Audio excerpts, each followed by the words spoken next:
Today, I'm going to use the most delicate, the most beautiful Dilmah Ceylon tea there is.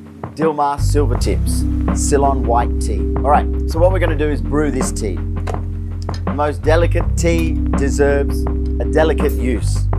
So, it pretty much comes in loose leaf, stunning. Place it into a teapot. After your water's come to the boil, let it sit for a few minutes and then add the tea. It'll be the very light liquor with a beautiful aroma. It takes 2 to 3 minutes. And in that time, I'm going to pair this dish with something so light and simple, they'll both marry together. I'm making a Couer à la crème. Couer à la crème is basically a set curd. There's quark in there, there's a little bit of cream, some egg whites. It's sat overnight, drained all the liquid out of it, and we have this beautiful little dollop of goodness. The tea and the polyphenols in the tea will actually cut through the fat.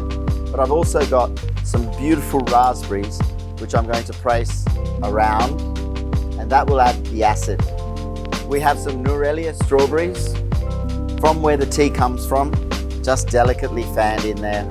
And this really could be a great start to your afternoon tea, or it could be a mid-course just before you finish eating. Got some flowers, which will make it look beautiful as well. A few rose petals. And everything that I'm using here is delicate because this tea deserves so much respect. I'm going to garnish it with a silver tip so that we know what we're dealing with.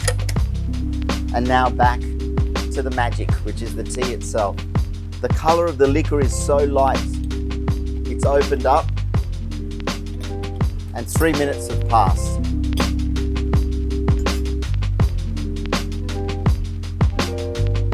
So there you have it, a beautifully simple Couer à la crème, fresh raspberries and strawberries paired with Dilmah Ceylon Silver Tips, the best white tea in the world.